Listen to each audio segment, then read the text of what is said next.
Hello everyone, and welcome to Action RPG Build Guide Edition.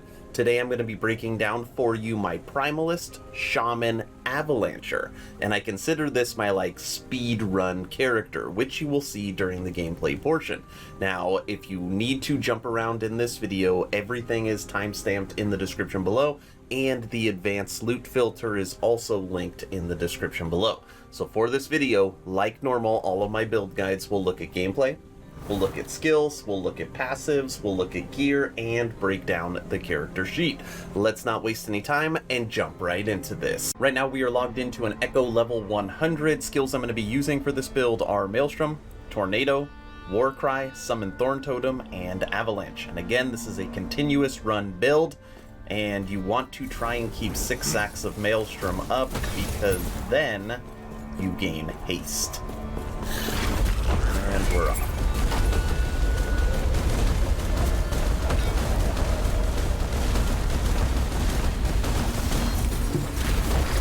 Second one Avalanche finishes, the other one should kick off.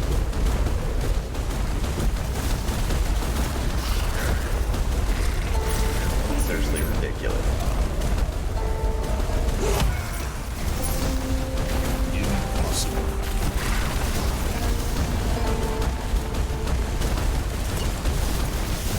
Anytime anybody chases you,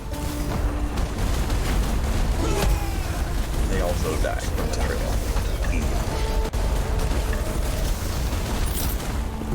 Done. Was a level 100. That was obviously very fast. Let's run one more. All right, let's do it again.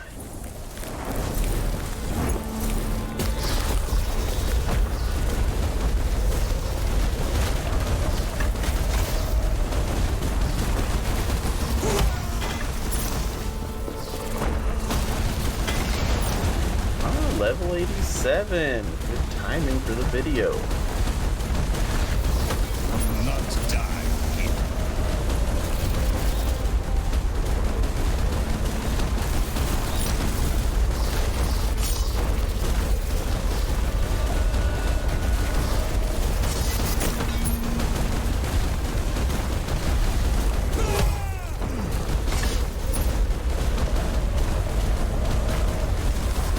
It's ridiculous.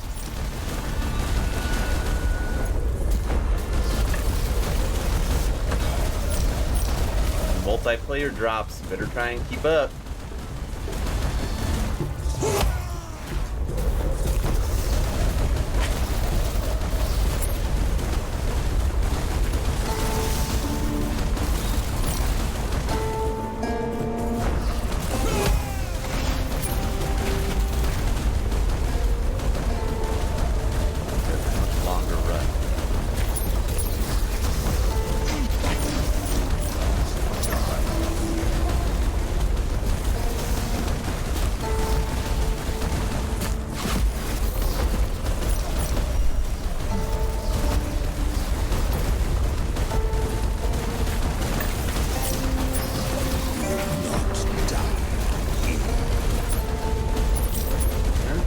Else?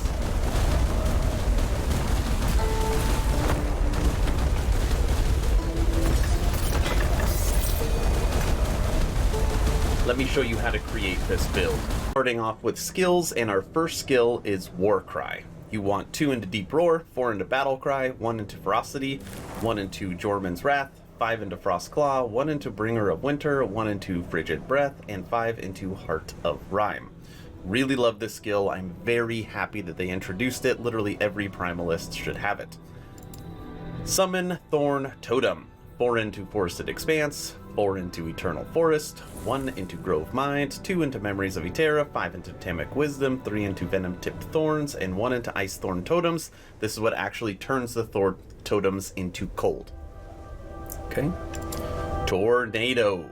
4 into Lasting Storm, 4 into Hurricane, 1 into Eye of the Storm, 1 into Snap Gale. Snap Gale is what makes it an insta-cast, so you don't have to stop moving. 1 into Aspect of the Storm, 4 into Gust of Renewal, 1 into Storm Dervish, and 4 into Swift Wings. Last but not least, Avalanche. 1 into Mountain Peak, 1 into Precision, 1 into Wild Path, 4 into Unyielding Storm, 1 into Hailstorm, 2 into Naturally Occurring, 3 into Intensify, 3 into Stormfront, 2 into Explosive Impact, 1 into Mountain's Fury, and 1 into Frost. Believe it or not, that Avalanche is actually a physical damage spell, but you need Frost to turn it into Cold. Very, very important. First thing you should take, okay? Now these two down here, Intensify and Stormfront. The fall speed of the boulders, and then the frequency, how many boulders fall. These two nodes are probably the second most important to Frost, okay, as far as damage goes. But this is very mana intensive, so I had to pull 2 points out of here to put it into naturally occurring. So if you could build your gear around having better mana regen, you would not need naturally occurring, and you could take those 2 points and put them into Intensify or Stormfront. Or if you have gear that give +2 skills for Avalanche, you can take those extra points and put them into Intensify and Stormfront. Those are the skills for the build. Moving over to passives, and as you saw in the gameplay, this character is level 87. Base class Primalist, 8 into Natural Attunement, 2 into Hunter's Restoration, 6 into Wisdom of the Wild, 4 into Tempest Bond, and 5 into Elder Branch. This is exactly how you want to run it, and only 25 points. Beastmaster, 5 into Ursine Strength, and 5 into Boar Heart. You have to put these 10 in, which really suck because I kind of consider them a waste a little bit of 10 points, but getting Warcry more than makes up for it. Okay, so 10 points into Beastmaster, you could actually pick where you want them. Druid, this is what I'm leveling right now, Soul's Attendant, so I have 5 into Druid. And then under Shaman, 60 points, 8 into Shamanistic Fusion, 8 into Silent Protector, 2 into Windbringer, 2 into Earthern Supremacy, 5 into Shattered Heavens, 5 into Protective Circle, 8 into Rune of Awe, 8 into Elemental Shrines, 6 into Swirling Maelstrom, and 8 into Ascendant Circle. Those are the passives, and again, we will talk about Maelstrom towards the end because it will be triggering all the time. Moving over to gear, starting with idols. Now, for idols, there's 2 affixes you want to hunt for this build. Option 2 is increase spell damage if you have an active totem, okay? Option 1, if you could find it, is increased cold damage per active totem. Now, per active totem could roll up to 22%, and you will be making 5 totems for a lot of the runs, which means if you can get it at 20%, that is 100% increased cold damage per every time you cast your totems, which is almost double the increased spell damage per active totem, okay? So what you would want is increased cold damage per active totem, and then 1 per damage leached as health on hit, okay? That would be like the perfect idol. But these are the 4 idols I currently have. They're pretty good. Okay. Moving over to gear, there is no item or no uniques or sets that are required for this. Everything is crafted rares. The only one that I would say is kind of required is the Relic, because it gives you a chance to cast Maelstrom for every 5 seconds and happens to give you as high as +8 to spell cold damage. Awesome implicits for this build, okay? Relic, boots, glove, ring, belt, ring, armor, helmet, amulet, and weapon. 275% increased spell damage. That is my gear for this build, and you want to focus on attunement. Only attunement. Moving over to the character sheet. Now, right now, my character, everything is based upon attunement. So I have 92 points into attunement, health is over 1,000, mana is over 300, my movement speed sucks, so it's only at 15%. That's why you really want to try and keep 6 stacks of Maelstrom up. And then if you look at my resistances, they don't look very good either. But remember that everything is tied to having your totems up. So when I put my totems up, 5, fire, lightning, cold, and physical are now all maxed. Which means when you're looking at your gear, all you really need to care about is poison, necrotic, and void. And don't forget to cast your totems, okay? But totems also give you more armor, So 560 goes up to 838, so you're getting a 4% higher armor percentage. And then also totems give you a huge boost to your damage.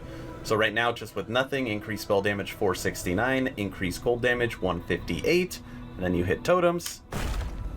Now you're up to 742 and 344, which is 1086% to damage on your Avalanche and your Maelstrom and your Tornado. Okay, now if you put everything together, totems, Warcry, and Tornado, watch this. Impossible. You're now at 742 plus 596, which is what, 13, over 13. It's like 1350 or a little higher than that as far as percent to damage on your spell and cold. Now, what does that actually show in the tooltips for Avalanche? So Avalanche right now, just by itself, 73,714. You put everything on. Impossible. 148,648. That is what it shows for damage per second on your Avalanche. Think about when you're watching the gameplay. Boom, boom, boom, boom. All the boulders falling. When you have everything up, 148,000 damage. That's why it's actually so easy to kill bosses with this build. You literally just circle them, all the boulders hit them, and you just continually pummel them with those boulders, and it kills all the minions around them and kills them. It's a very, very good build. Defensive wise, not super great. Endurance 30%, endurance threshold 208, critical strike avoidance 88, and then other stats, freeze rate multiplier 722. Last but not least, I do want to talk about Maelstrom as kind of its own segment, okay? Now when you look at the skills for it, 25% chance on kill to cast Maelstrom, so 1 in 4, okay? Then when you look at the passives, you have additional health and mana and have a chance to cast Maelstrom when hit. So now you have a 30% chance, which is a little less than 1 in 3 every time somebody hits you to cast Maelstrom. On top of that, with your gear, you have a 16% chance to cast Maelstrom every 5 seconds. That's why as I've been recording, you've been seeing Maelstrom just pop up randomly even though I'm not hitting it. That is coming from the Seed of Frailty. So it's very easy to keep your 6 stacks up. Most of the time, if you have a good dense pack of enemies while you're running, you will keep 10 stacks up without you ever having to click the button. But every once in a while you'll fall to 3, 4, 5, and you just got to click it to make sure you stick at 6 so you keep your damage up. You'll continue to chill, you'll continue to freeze everybody, and you will gain haste. Maelstrom is very important for this build, but for the most part, you don't have to do a whole lot with it. All right, everybody, that's the video, that's the build guide. What do you all think of my Primalist Shaman Avalancher? Is there something I missed? Is there something I can do to push this build to the next level? Let me know in the comment section below. If you have not joined the official Action RPG Discord, please do so. We're approaching 850 members, great conversations every day. The idea is to create a gaming community that could jump from game to game together so you never start the server alone. Link for that Discord is in the description. I hope you all had a fantastic day. I hope you all enjoyed this build guide. Again, if you have any questions, join my Discord. You can talk to me directly. All right, that's all I got. Stay home, stay safe. Do not forget to join the official Action RPG Discord. Aaron.